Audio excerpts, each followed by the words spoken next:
Hello everyone, a very warm welcome to all of you. Welcome to SWA Education, myself Radha, and today we are going to practice certain questions regarding macro and micronutrients. So this lecture will be beneficial for the aspirant who are going to prepare or who are preparing for FSSAI exam. So हम लोगों ने macro and micro nutrient ये topic already discuss कर लिया है. If you didn't watch that lecture you can access that lecture from playlist. So let's start. So the first question is, milk is deficient in which of the following vitamin? कि इनमें से कौन सा vitamin जो है milk में absent होता है या इनमें से कौन से विटामिन की डिफिशियंसी होती है मिल्क के अंदर? Vitamin A, vitamin B complex, vitamin C, vitamin D. So milk के अंदर विटामिन सी जो है वो डिफिशिएंट होता है, एब्सेंट होता है, जिसको हम लोग क्या बोलते हैं? Ascorbic acid. This is the scientific name of vitamin सी.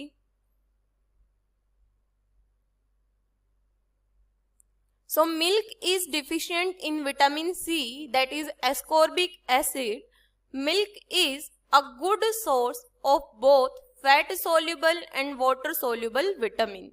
यानी मिल्क जो है इससे हम लोग fat soluble and water soluble दोनों ही विटामिन को ऑब्टेन कर सकते हैं because it is a good source of both fat soluble and water soluble vitamin. Water soluble के अंदर कौन से आ जाते हैं? Vitamin B complex and vitamin C. And fat soluble के अंदर vitamin A, vitamin D, vitamin E, vitamin के. सो इनका गुड सोर्स होता है milk. Next, the concentration of fat soluble vitamin depend upon the amount of these vitamin in feed. क्या बोलना चाह रहे हैं यहाँ पे? दैट फॉर एग्जाम्पल काव है और इसको किस तरीके का फीड दिया गया है और वी कैन से किस तरीके का फूड इसको खिलाया गया है, उसके ऊपर डिपेंड करता है कि कितना कॉन्सेंट्रेशन फैट सोल्यूबल विटामिन का प्रेजेंट होगा काऊ के मिल्क में. सो concentration of fat soluble vitamin depend upon the amount of vitamin in feed. कि काऊ का जो फूड है उसके अंदर कितना कॉन्सेंट्रेशन उस विटामिन का, उसके प्रोपोर्शनल होगा कि फैट सोल्यूबल विटामिन का कॉन्सेंट्रेशन क्या होगा मिल्क में. For example, more green feed more will be the amount of vitamin A in cow milk. Means अगर काउ को ग्रीन फीड या ग्रीन फूड ज्यादा खिलाया जा रहा है तो इसका रिजल्ट क्या होगा? विटामिन ए का अमाउंट ज्यादा होगा काऊ के मिल्क में. क्योंकि हम लोग क्या बोल रहे हैं? प्रोपोर्शनल रिलेशनशिप चलेगा कि उसको जिस तरीके का फीड खिलाया गया है उसके ऊपर डिपेंड करेगा कि कितना कॉन्सेंट्रेशन प्रेजेंट होगा मिल्क में.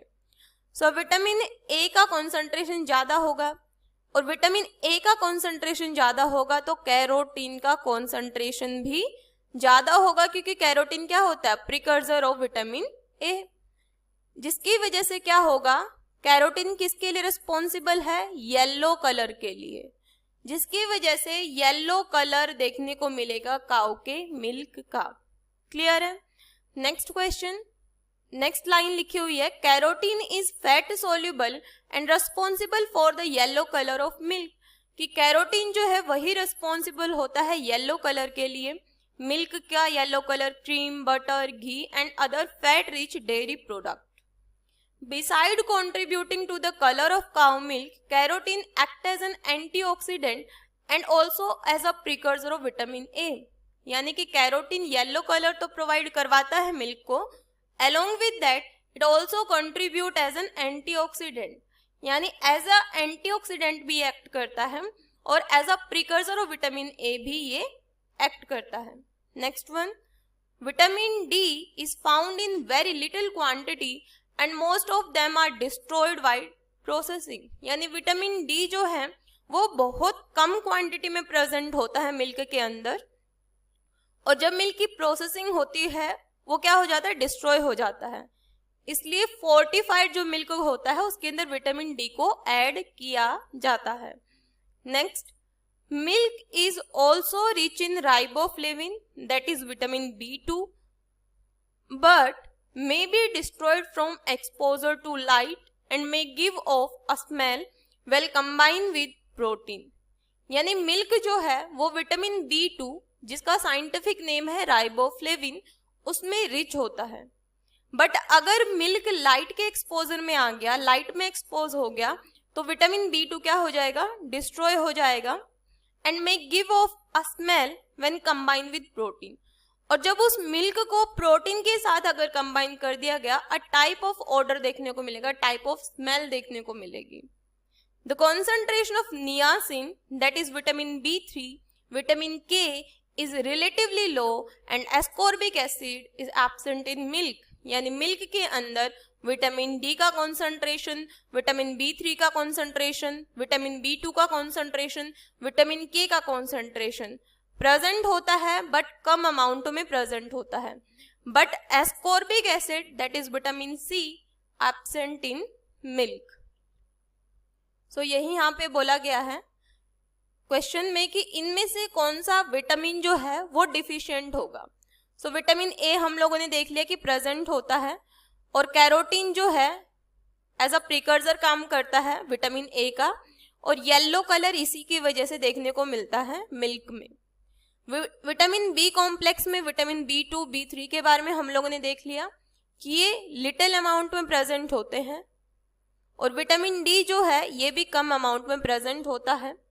इसीलिए जब मिल्क को प्रोसेस किया जाता है तो ये डिस्ट्रॉय हो जाता है, इसलिए फोर्टिफाइड फूड में विटामिन डी ऐड किया जाता है। और vitamin C that is ascorbic acid is absent in vitamin, so correct option is C. So यहाँ पे कुछ इंफॉर्मेशन दी गई है कि विटामिन ए क्या होता है, विटामिन डी क्या होता है, विटामिन बी क्या होता है। विटामिन ए क्या होता है, फैट सोल्यूबल विटामिन होता है, एक अल्कोहल है इसी, और साथ में retina of an eye of the eye इसमें स्पेसिफिक फंक्शन परफॉर्म करता है, और एक अल्कोहल है इसीलिए इसका साइंटिफिक नेम क्या हो गया, अल्कोहल का ओल एंड रेटिना का रेटिनोल, तो इसलिए इसको रेटिनोल बोल दिया जाता है। विटामिन डी क्या होता है, फैट सोल्यूबल विटामिन होता है जिसका साइंटिफिक नेम कैल्सीफेरोल होता है। विटामिन बी कॉम्प्लेक्स के अंदर thiamine, riboflavin, niacin, pyridoxine, folic acid, biotin, pantothenic acid and cobalamin, ये सारे आ जाते हैं विटामिन बी कॉम्प्लेक्स के अंदर। Next question, deficiency of vitamin D leads to dash in children. अगर चिल्ड्रंस के अंदर विटामिन डी का डिफिशिएंसी है तो इनमें से कौन सा डिसीज देखने को मिलेगा। First one scurvy, second one rickets, third one bleeding, diathesis and osteoporosis. So हम लोगों ने जब मैक्रो माइक्रो न्यूट्रिएंट्स में विटामिन के बारे में डिस्कस किया था तो मैंने आपको एक टेबल शो की थी जिसके अंदर विटामिन का साइंटिफिक नेम और उसकी डिफिशियंसी की वजह से कौन सा डिसऑर्डर देखने को मिलेगा वो वहां पे बताया गया था। तो यहाँ पे विटामिन डी के बारे में बोला गया है, तो विटामिन डी की अगर डिफिशियंसी होगी तो रिकेट्स डिसऑर्डर जो है ये देखने को मिलेगा, यानी कि बोन्स जो हैं वो सॉफ्ट हो जाएंगी एंड बेंट हो जाएंगी। और vitamin C that is ascorbic acid जो है उसकी डिफिशियंसी की वजह से स्कर्वी देखने को मिलता है। सो क्या हो जाएगा इसका, विटामिन डी के बारे में बोला गया है, सो रिकेट्स जो है ये डिसऑर्डर देखने को मिल सकता है। Next question, water soluble vitamin includes, water soluble vitamin के अंदर इनमें से कौन सा विटामिन आएगा। सो एस्कॉर्बिक एसिड यानी vitamin C. So water soluble के अंदर क्या आ जाएगा, vitamin B complex and vitamin C. So vitamin B1, B2, B3, B5, B6, B7, B9, B12 and vitamin C. So क्या हो जाएगा इसका, एस्कॉर्बिक एसिड, क्योंकि विटामिन बी यहाँ पे दिया नहीं गया ऑप्शंस में। Next question, yellow colour in milk is due to, cow milk का येलो कलर क्यों होता है? क्यों देखने को मिलता है येलो कलर? क्योंकि विटामिन ए का कॉन्सेंट्रेशन ज्यादा होता है। विटामिन ए का कॉन्सेंट्रेशन ज्यादा होने की वजह से कैरोटीन का कॉन्सेंट्रेशन ज्यादा होता है, और कैरोटीन किसके लिए रिस्पॉन्सिबल है? येलो कलर के लिए। एज अ एंटीऑक्सीडेंट काम करता है, along with that precursor of vitamin A. ये हम लोगों ने देख लिया। So carotene is responsible for yellow colour in cow milk, so C option is the correct option. Next question, protein is essential. Protein क्यों असेंशियल है हमारे body को? असेंशियल मीन्स जो रिक्वायर्ड है, हमें डाइट में कंज्यूम करना पड़ेगा। Through a diet we have to consume the protein. So why it is essential? Because protein play an important role first maintaining proper fluid regulation and fluid balance। हमारी body में fluid के balance को maintain करके रखेगा और उसका proper regulation करके रखेगा। Along with that help in growth and maintenance, body के ग्रोथ में भी हेल्प करेगा, इम्यून सिस्टम में भी काम करेगा। इम्यून सिस्टम के अंदर हम लोगों ने एंटीजन और एंटीबॉडी के बारे में डिस्कस किया था। ये दोनों क्या होते हैं? प्रोटीनेशियस इन नेचर होते हैं। Serve as an hormone, hormone क्या होते हैं? प्रोटीनेशियस इन नेचर होते हैं। एंजाइम्स क्या होते हैं? प्रोटीनेशियस इन नेचर होते हैं। साथ में एनर्जी सप्लाई भी करता है बॉडी को। सो ऑप्शन में क्या दिया गया है? ये वाली लाइन ऑप्शन में दी गई है। तो क्या हो जाएगा इसका? Maintain proper fluid regulation. Next, element that act as an antioxidant and have synergistic effect with vitamin C, कि इनमें से कौन सा एलिमेंट है जो एज अ एंटीऑक्सीडेंट काम करेगा and have a synergistic effect with vitamin C, और विटामिन सी के साथ मिलके इफेक्ट भी शो करेगा। सो एंटीऑक्सीडेंट क्या होते हैं? एंटीऑक्सीडेंट आर मैन मेड और natural substance that may prevent or delay some type of cell damage। Antioxidant man made भी हो सकते हैं और नेचुरल सब्सटेंस भी हो सकते हैं, जो क्या करेंगे? दैट मे प्रिवेंट और delay some type of cell damage, जो या तो सेल डैमेज को डिले कर देंगे या उसको होने ही नहीं देंगे, वो सब्सटेंस कहलाते हैं antioxidant. Antioxidant are found in many food including fruits and vegetables. Source क्या होता है? Fruit and vegetable. They are also available as dietary supplement. Example vitamin E, beta carotene and selenium. So ये कैसे काम करते हैं? एज एन एंटीऑक्सीडेंट काम करते हैं। So vitamin E, beta carotene and selenium are act as an antioxidant. Vitamin E, beta carotene and selenium, तो इनमें से सेलेनियम दिया गया है। Next, the interaction among different antioxidant component can be synergistic. Synergistic का मतलब क्या होता है? That combined effect of two component is much greater than the sum of the effect of each agent given along. यानी कि जब दो component है, first one and second one, ये अगर कंबाइन एक साथ अगर जो इफेक्ट देंगे वो ज्यादा होगा एज कंपेयर टू इनके सम के। क्लियर है? तो क्या हो जाएगा? Selenium. Next one, the mineral found in haemoglobin is called. कौन सा मिनरल पाया जाएगा हीमोग्लोबिन में? तो यहाँ पर ये स्ट्रक्चर है हीमोग्लोबिन का।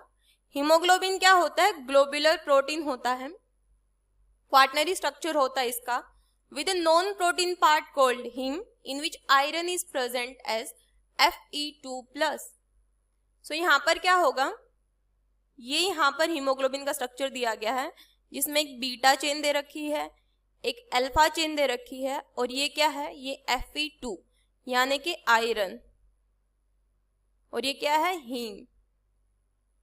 सो यहाँ पे इस स्ट्रक्चर में भी देखो हीम ग्रुप दिया हुआ है, अल्फा चेन दी हुई है, और यहाँ पर ये हीमोग्लोबिन में आयरन दिया हुआ है। सो क्या हो जाएगा इसका, iron molecule is found in haemoglobin as a mineral. तो यहाँ पे जूम करके भी दिखाया गया है, that is iron molecule. Next question, preferred best method for determining the protein quality is, यानी इनमें से बेस्ट आउट ऑफ बेस्ट कौन सा मेथड है प्रोटीन क्वालिटी के एस्टिमेशन या उसकी डिटर्मिनेशन के लिए।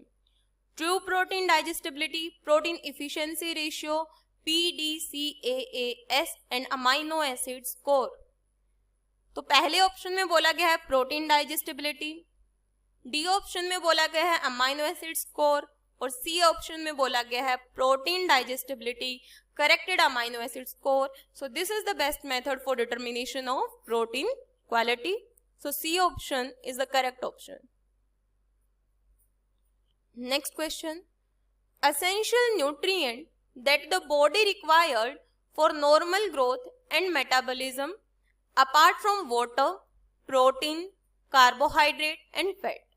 यानी हमारे बॉडी को कुछ न्यूट्रिएंट की रिक्वायरमेंट होती है जो एसेंशियल होते हैं कि हमें कंज्यूम करने पड़ेंगे with the help of a diet.